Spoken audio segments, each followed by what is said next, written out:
Wow, it's time for another show full of tips and ideas from the sales growth leadership expert, Dean Akers. Known for his experience in hyper-growing companies and creating cultures for high-performance teams, here's Dean. So welcome to your Sales and Leadership Ninja Show. I'm your head ninja, Dean Akers, and every week I bring you a rant to stimulate your thoughts in either sales and or leadership. Today is one that got me turned on this week about competition and some of the folks that keep talking about competition, and especially right now when business is just off the charts good with most industries. And so today's show is titled "Competition is Overrated." I know this is a controversial statement to all my listeners. When I run into people and they start talking about competition, and I just almost start shaking my head. And it seems to be the number one thing that comes out of people's mouths when I ask them. I say, "How's everything going?" And they go, "Oh my God, Dean, it's so competitive out there, you can't imagine." And so today I want to talk a little bit about that and just share a couple of anecdotal stories or observations that I've had in my career that have allowed me to just take competition out of my mindset.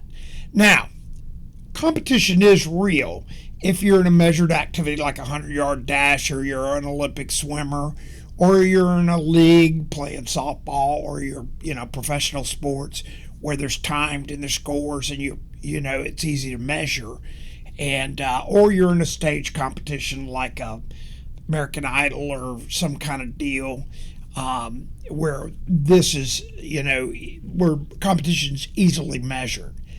But for 99.999% of the businesses, I don't see that as a situation at all. And the reason I find this so true is when I look at the criteria that makes them successful and I do an overview of their business, I find that 99% of the cases, they have businesses going on in their marketplace that they're not even being considered for. They're not losing the sale. It's not competitive. They don't even know that your company exists or your salespeople exist. And if they do, it's passing, like, yeah, those guys. And so to me, that's not competitive. So if you're listening today, I want you to focus on a couple exercises I'm going to share with you. And it starts with engagement. And we're talking about phones today.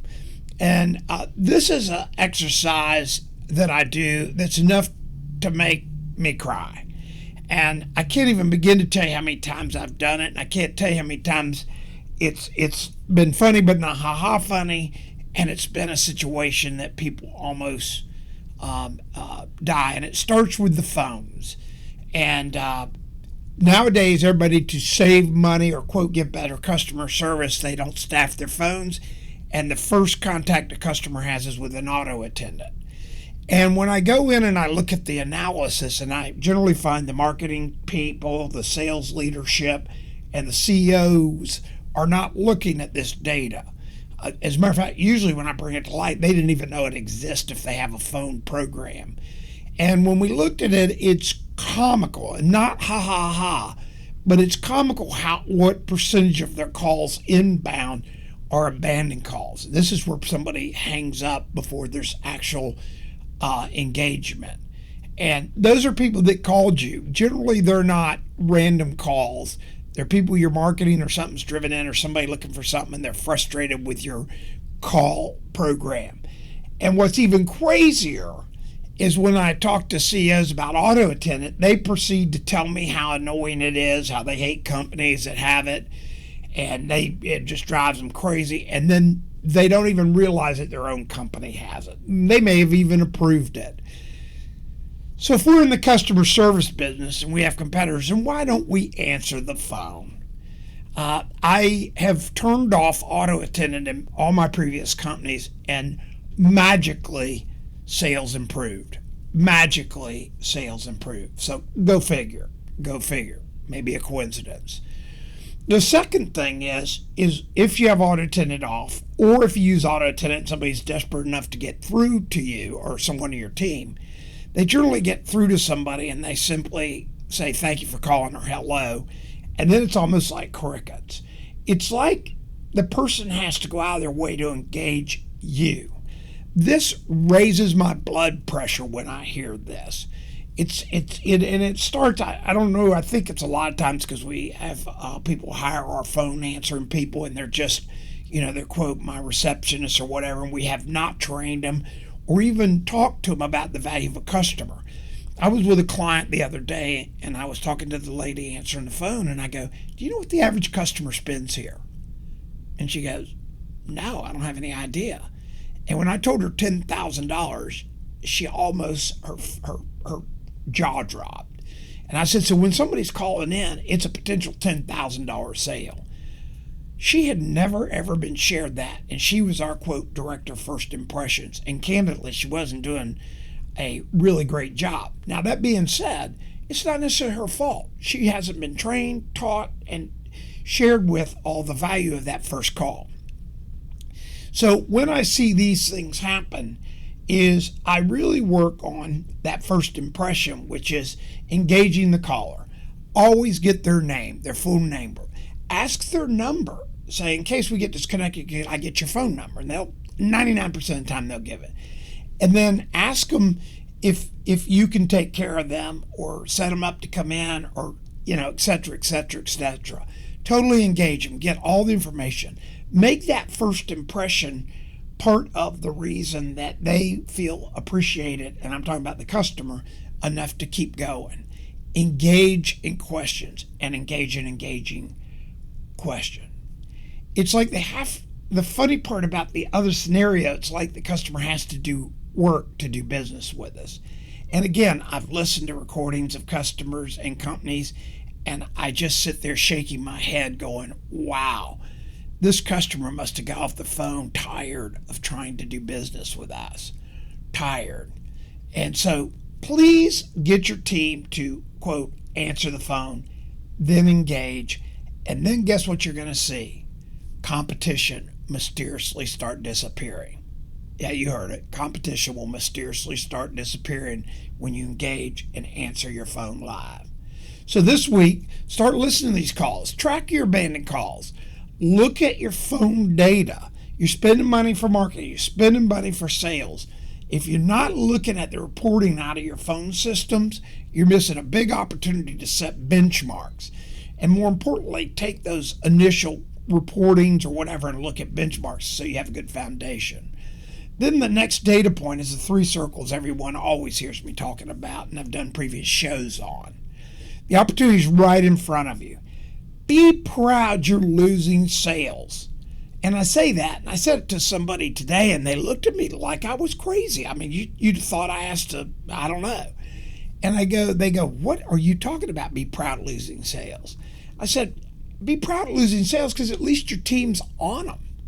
I mean, you're losing more sales for reasons that have nothing to do with competition. And so if you have inbound calls and leads, then you need to track them. And if you have low success rate, it's always about engagement. And what's funny, and in previous companies where we feed leads by market and everything, it's comical to me because I always have a disparity in success. And the people that are less successful, the first thing they blame is the customer, quality of leads, and all that. And so I had one of our locations across the U.S. was killing it, 40% close of all inbound. And then I had another location was closing about 10%. And the 10%er kept saying that it was, all we do is send them bad leads, and all the people around them were poor people. And so this particular person you've heard in some of my previous shows, I said to her, well, then I trust you're really doing a good job. So what you're saying is I should close that location. And then she got really quiet. And she then said, well, maybe I could do a better job. I said, well, I don't know. I'm trusting you. This other person's closing way up here and you're closing here. We use the same lead process, same advertising. Well, what happened is once she took ownership, and candidly, it's a little bit of our fault too as CEOs and leaders or sales leaders, is we're not doing good engagement of teaching our people how to engage. But suddenly, the location just took off. So for this show is to take competition out of your dialogue. If you're a leader and really focus on getting your customers to the door and how they're taken care of, if your first point of contact isn't engaging the customer, you're screwed. It's not the competitor. It's you and or your team. If your salespeople aren't converting, it's a sales issue. Now, don't think I'm beating you up. All I'm doing today is reporting the news. After you listen to today's show, I really encourage you to go back and look at your conversion.